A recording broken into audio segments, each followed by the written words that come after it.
του δημοσίου χρήματος είναι το μεγάλο ζητούμενο για τα οικονομικά επιτελεία της εκάστοτε κυβέρνησης. Πολλά ακούγονται για αυτό το πράγμα, αλλά λίγα γίνονται, και τα λέω όλα αυτά διότι κατά καιρούς έχετε ακούσει πάρα πολλά άσχημα για τον αδιαφανή τρόπο με τον οποίο λειτουργούν στη χώρα μας οι μη κυβερνητικές οργανώσεις, που είναι αρκετές εκατοντάδες σε αναντιστοιχεία με τις χώρες του εξωτερικού, που ενώ έχουν πολύ μεγαλύτερο πληθυσμό, οι μη κυβερνητικές οργανώσεις είναι λιγότερες. Στην Ελλάδα δραστηριοποιούνται πάρα πολλές, με εκατοντάδες μη κυβερνητικές οργανώσεις, οι οποίες επιτοπλίστων χρηματοδοτούνται από δύο πηγές, από το Υπουργείο Εξωτερικών και από το Υπουργείο Πολιτισμού. Για τις χρηματοδοτήσεις των μη κυβερνητικών οργανώσεων και των πολιτιστικών συλλόγων από το Υπουργείο Πολιτισμού τα μάθαμε με την πτώση του Χρήστου Ζαχοφόγουλου, την απόπειρα αυτοκτονίας. Μάθαμε για τον αμαρτωλό ειδικό λογαριασμό του ΟΠΑΠ, για τα χρήματα που διαχειρίζονται οι Υπουργοί Πολιτισμού, κατά το δοκούν και διοχετεύονται με αδιαφανείς διαδικασίες και σε μη κυβερνητικές οργανώσεις και συλλόγους που αμφισβητείται η δραστηριότητά τους. Τα λέω όλα αυτά διότι θα φιλοξενήσουμε τώρα τον Αχιλλέα Τόπα, ο οποίος έχει κάνει μια πολύ ενδιαφέρουσα δημοσιογραφική έρευνα για μια μη κυβερνητική οργάνωση. Την έχετε, φαντάζομαι, πολλοί από εσάς ακούσει. Αναφέρομαι στην ACT UP. Καλημέρα, Αχιλλέα Τόπα. Κώστα, καλημέρα. Καταρχάς, πες μας τι κάνει η ACT UP. Η ACT UP είναι μια μη κυβερνητική οργάνωση, όπως είπες και εσύ, η οποία ιδρύθηκε το 1993, υλοποιεί προγράμματα τα οποία αποσκοπούν στην υποστήριξη θυμάτων τράφικινγκ, φορέων HIV, καθώς και ανθρώπων οι οποίοι νοσούν από AIDS. Τώρα, Κώστα, σύμφωνα με την πληροφόρηση που έχουμε, η εν λόγω μη κυβερνητική οργάνωση συμμετείχε σε 4 προγράμματα αναπτυξιακής και ανθρωπιστικής βοήθειας της Διεύθυνσης Διεθνούς Αναπτυξιακής Συνεργασίας του Υπουργείου Εξωτερικών. Είναι ένας φορέας του Υπουργείου Εξωτερικών, ο οποίος χρηματοδοτεί μη κυβερνητικές οργανώσεις που ενδιαφέρονται να αναπτύξουν προγράμματα ανθρωπιστικής και αναπτυξιακής φύσεως. Και διαθέτει ετησίως 60 εκατομμύρια ευρώ. Για μη κυβερνητικές οργανώσεις συγκεκριμένα. Για μη κυβερνητικές οργανώσεις. Έχει εγγεγραμμένες στο μητρό της, επειδή είπες πριν ότι έχουμε πάρα πολλές μη κυβερνητικές οργανώσεις στην Ελλάδα, περισσότερες από 500 τέτοιες οργανώσεις. Αυτό δεν σημαίνει, Κώστα, ότι όλες είναι δραστήριες. Από το 2004 λοιπόν έως το 2004 η συγκεκριμένη μη κυβερνητική οργάνωση έλαβε ως προκαταβολή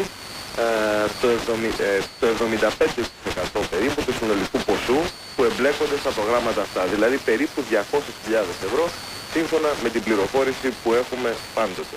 Ναι. Τώρα, το 2006 προκύπτει ένα ζήτημα διαχείρισης των χρημάτων αυτών, καθώς το Υπουργείο Εξωτερικών διακόπτει τη χρηματοδότηση προς τη μη κυβερνητική οργάνωση ACT, η οποία δεν υπέβαλε, και αυτό συνέβη, Κώστα, γιατί δεν υπέβαλε στο Υπουργείο Εξωτερικών οσόφιλε ενδιάμεσες μελέτες που να καταδεικνύουν την πρόοδο της υλοποίησης των συγκεκριμένων προγραμμάτων. Δηλαδή, κοινώς τι συνέβη με τα κονδύλια αυτά. Και εδώ σε αυτό το πράγμα δεν το λέμε εμείς, είναι μια πληροφορία που επιβεβαιώνεται από το Υπουργείο Εξωτερικών, αλλά είναι και πράγματα που μας κατήγγειλαν οι ίδιοι οι εργαζόμενοι στην ACT, πρώην εργαζόμενοι στην συγκεκριμένη περίπτωση, και νομίζω πως μπορούμε να ακούσουμε έναν εξ αυτών τι μας είπε.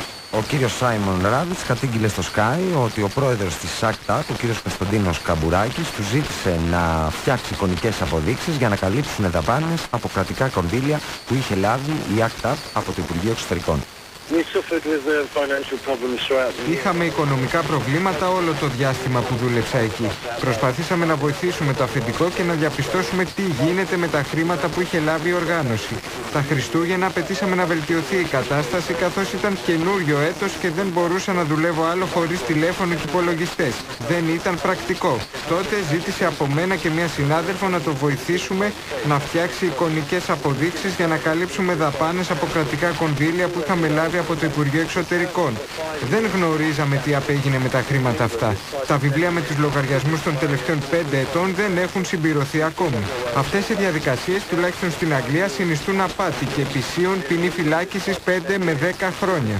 Φυσικά δεν ήμουν διατεθειμένος να κάνω κάτι τέτοιο. Εσείς είδατε τις προβληματικές αποδείξεις η διεισόμαση? Ναι, ήταν αποδείξεις 5 ετών τις οποίες είδα αναλυτικά. Αφορούσαν σε περίπου 100.000 ευρώ για διάφορα προγράμματα της οργάνωσης. Πολλές από αυτές ήταν για ταξίδια στο εξοχικό του κ. Καμπουράκη, απορρίμματα για τη γάτα του και τον ρώτησε επανειλημμένος με ποιο τρόπο θα μπορούσαν να δικαιολογηθούν αυτά. Υπήρχε ένα κενό της τάξης των 25 με 35.000 ευρώ για το 2004 και το 2005. Γιατί αποφασίσατε να καταγγείλετε όλα αυτά τώρα? Εγώ ξεκίνησα να δουλεύω τυχαία στην ACTAP και ένιωθα όμορφα γιατί έκανα κάτι καλό. Αλλά εν τέλει διαπίστωσα ότι δεν μπορούσαμε να κάνουμε αυτά που έπρεπε για τους ανθρώπους που έπρεπε να βοηθήσουμε. Νομίζω ότι είναι πάρα πολύ σοβαρή η καταγγελία που έκανε σε σένα, χιλιατόπα, ο κύριος Σάιμον Ράβιτς, πρώην εργαζόμενος στην ACTAP. Πράγματι, το Υπουργείο Εξωτερικών τι λέει τώρα για όλα αυτά? Τώρα για τον λόγο αυτό και για το γεγονός ότι δεν είχε τις ενδιάμεσες εκθέσεις από την κυβερνητική οργάνωση το Υπουργείο Εξωτερικών, λοιπόν με μεγάλη καθυστέρηση είναι η αλήθεια, καλεί την ACTAP να παρουσιαστεί ενώπιον της Επιτροπής Ακροάσεων του Υπουργείου Εξωτερικών προκειμένου να δώσει εξηγήσεις. Σύμφωνα με την πληροφόρηση που έχουμε, πώς αυτό θα γίνει εντός της επόμενης εβδομάδας και η Επιτροπή Ακροάσεων είναι αρκετά σοβαρό, ένα μάλλον πολύ σοβαρό όργανο του Υπουργείου Εξωτερικών. Σε περίπτωση που η οργάνωση δεν δώσει ικανοποιητικές εξηγήσεις, θα κληθεί να επιστρέψει έντοκα τα χρήματα που έλαβε τη διετία 2004 έως 2006. Και επίσης το Υπουργείο, εάν διαπιστώσει κάτι το μεστό, τότε θα προβεί και σε όλες τις απαραίτητες ενέργειες για να διασφαλίσει διαφάνεια στα κονδύλια που χορηγεί, από ό,τι μαθαίνουμε. Μετά το 2006 έλαβε κάποια κονδύλια από την ΙΔΑΣ η συγκεκριμένη κυβερνητική οργάνωση? Από την ΙΔΑΣ δεν έλαβε κανένα κονδύλιο, Κώστα. Έχουμε όμως στοιχεία για επιχορηγήσεις που έλαβε από το Υπουργείο Υγείας και συγκεκριμένα από το ΚΕΛΣΝΟ, το Κέντρο Ελέγχου και Πρόληψης Λοιμόξεων και Νοσημάτων. Και λοιμόξεων.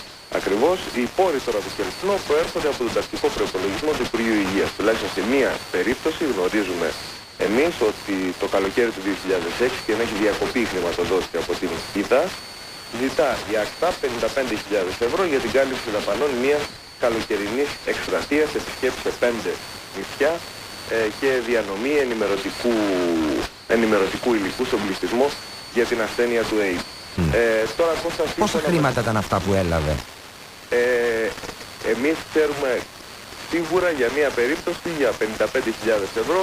Σύμφωνα όμως με πληροφορίες που έχουμε στα χέρια μας, αυτό έχει γίνει αρκετές φορές, δεν είμαστε ακριβώς σε θέση να γνωρίζουμε. Μπορεί να είναι πολύ μεγαλύτερο το ποσό, γιατί μπορεί να είναι πολύ μεγαλύτερο, όπως και να έχει το ρεπορτάζ για αυτό το θέμα θα συνεχιστεί και εμπλία συντόμως ευελπιστώ να γνωρίζουμε.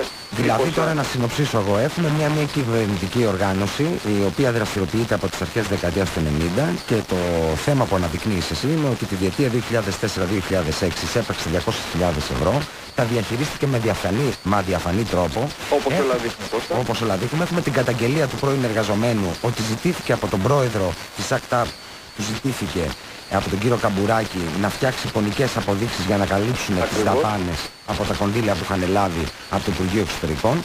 Σταματάει η χρηματοδότηση από το Υπουργείο Εξωτερικών και απευθύνεται ο κύριος Καμπουράκης και η ACTAP στο Υπουργείο Υγείας και παίρνει κάποια χρήματα για κάποιες καμπάνιες που μας είπες. Ακριβώς, παίρνει χρήματα μέσω του ΚΕΛΣΝΟ, το οποίο σύμφωνα με τον εσωτερικό κανονισμό του ΚΕΛΣΝΟ μπορεί το ΚΕΛΣΝΟ να αναφέρει δράση σε τρίτους. Αυτό πρέπει να γίνεται κατόπιν προκήρυξης, η οποία προκήρυξη θα δημοσιευτεί σε 2 εφημερίδες. Ο κύριος Καμπουράκης έχει άλλη δραστηριότητα πέρα από το ότι είναι πρόεδρος της ACTAP, Αχιλλέα? Ο κύριος Καμπουράκης, Κώστα, φαίνεται πως έχει πολλαπλές αρμοδιότητες. Είναι πρόεδρος του Διοικητικού Συμβουλίου της ACTAP από το 2002 έως σήμερα. Είναι υπεύθυνος γραφείου μελέτης και αντιμετώπισης τράφικης του ΚΕΛΣΝΟ από τον Νοέμβριο του 2008 έως σήμερα. Δηλαδή πληρώνεται το Υπουργείο Υγείας. Ναι, ακριβώς. Εμφανίστηκε σε μία περίπτωση, σε μία εκδήλωση που έγινε στο Καλιμάρμαρο στην μνήμη των θυμάτων του AIDS αυτό το Δεκέμβριο του 2007. Εμφανίζεται ως σύμβουλος του Υπουργείου Υγείας του Προέδρου του ΚΕΛΣΝΟ.